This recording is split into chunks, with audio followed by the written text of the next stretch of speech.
Hi everyone, I'm Tatiana Derugina, a professor of finance at the University of Illinois, and this is Econ Quick Takes. Today I want to talk about how the money supply system works. Money in this context means anything that people use to pay for things, like cash or what's in your checking account. It's something we all agree can easily be used to buy stuff now or in the future. Now, most of us probably know that when you deposit money into a bank, the bank doesn't keep all of it in a vault.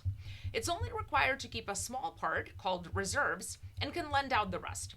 This is called a fractional reserve banking system, and it's how banking works in every country today.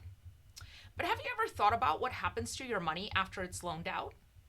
That money eventually ends up in another bank, where the same thing happens again. Some is kept, and some is loaned out. Every time money that is deposited is loaned out, new money is created. Because of this system, the total amount of money in the economy ends up being much larger than the amount of physical cash created by the government. In the US, for example, the amount of money is around $18.7 trillion by one definition, but the amount of currency in circulation is only about 2.4 trillion. The monetary base, which also includes money that banks have in reserves, is only about 5.7 trillion. So let's go through a simple example of how this process works. Say banks keep 10% of deposits and lend out the rest. If Ann deposits $100 in Bank A, the bank keeps $10 and loans $90 to Bob. Bob deposits the $90 in Bank B, which keeps $9 and lends $81 to Carol.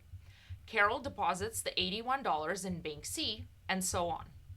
If you add it all up, Ann has $100 in her account, Bob has $90, Carol has $81, and the total keeps growing. Eventually, this process creates up to $1,000 in deposits from just that original $100 of cash. Of course, if people keep some of their money as cash and banks lend out less or more, the eventual amount of money in the system will differ. But in almost every case, it will be larger than the amount of cash in the economy. It's important to note that this process isn't fraudulent or harmful.